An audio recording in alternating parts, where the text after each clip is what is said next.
আজকের আমার রেসিপি হলো মাছ ছাড়া সম্পূর্ণ নিরামিষভাবে মাছের রেসিপি। আর যারা সারা বছর নিরামিষ খাও তাদের জন্য স্পেশালি এই রেসিপিটি বানানো।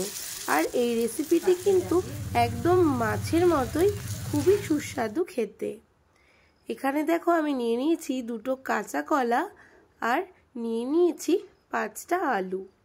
আলু আর কাঁচা কলা আমি প্রেসার কুকারে মাত্র একটা সিটি দিয়ে সেদ্ধ করে নেব।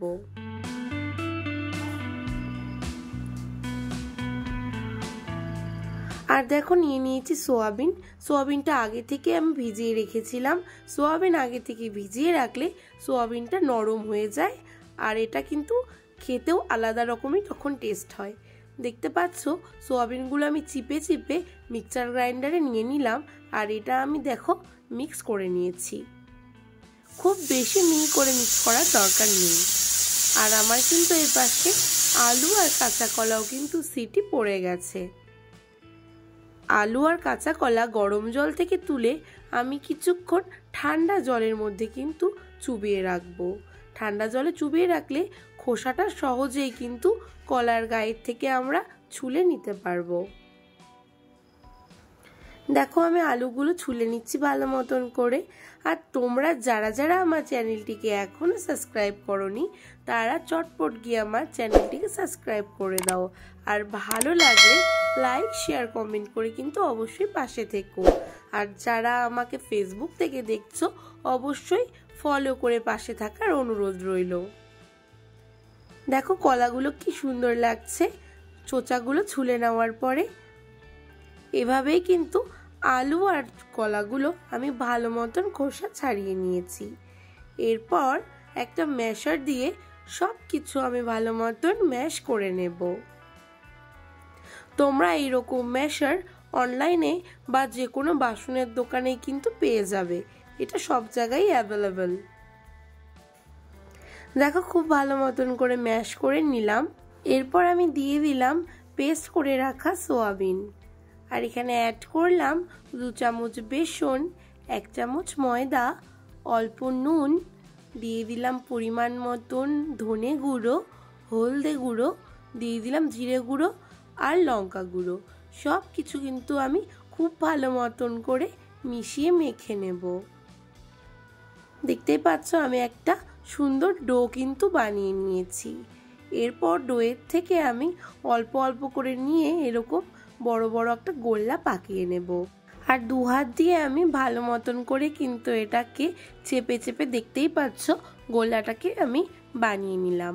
আর এরপর আমি এটাকে মাছের একটা শেপ দিয়ে দেব।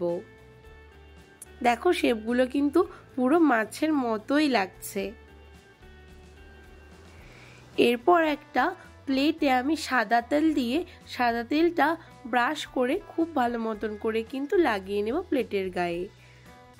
আর যে মাছের পিসগুলো আমি বানিয়েছি সেই মাছের পিসগুলো কিন্তু সবগুলোই প্লেটে আমি রেডি করে নেব। আর মাছ বরাবর দেখতেই পাচ্ছ আঙ্গুল দিয়ে মাছের পেটের মতো কিন্তু একটা ফুটো করে দিলাম। দেখো পুরো কিন্তু হুবহু পুরো রুই মাছের পেটির মতোই লাগছে। আর এরপর আমি মশলা রেডি করে নেব। একটা বাটিতে নিয়ে নিলাম আমি 2 চামচ কাশ্মীরি লঙ্কার গুঁড়ো, 1 চামচ ধনে গুঁড়ো, 1 চামচ জিরে গুঁড়ো, নিয়ে নিলাম হলদে গুঁড়ো আর অল্প জল দিয়ে মশলাগুলো আমি সব একসাথে ভালো মতন কিন্তু একটা গুলিয়ে পেস্ট বানিয়ে নেব। মশলাটা ভালো মতন গুলিয়ে নিতে হবে যাতে দানা দানা ভাব না থাকে। এরপর ফ্রাইং প্যানে আমি সাদা তেল গরম করে নিরামিষ মাছের পিসগুলো কিন্তু খুব ভালো মতন করে ভেজে নেব। দুপাশেই আমি খুব ভালো মতন করে ভেজে নিচ্ছি। দেখতে পাচ্ছ মাছগুলোর পিস কিন্তু দারুণ লাগছে দেখতে। মনে হচ্ছে পুরো রুই মাছ একদম টকবক করছে তেলের মধ্যে। পুরো নিরামিষ মাছের পেটিগুলো ভাজা কিন্তু হয়ে গেছে। সব নিরামিষ মাছের পেটিগুলো একটা প্লেটে দেখো সুন্দর করে উঠিয়ে নিলাম। এরপর আমি আবারও ফ্রাইং প্যানে কিছুটা তেল গরম করে এখানে দিয়ে দিলাম গোটা জিরে, শুকনো লঙ্কা, তেজপাতা, পেঁয়াজ কুচি আর লঙ্কা কুচি। যারা সম্পূর্ণ নিরামিষ খাও তারা এই রসুন আর পেঁয়াজটাকে অ্যাভয়েড করতে পারো।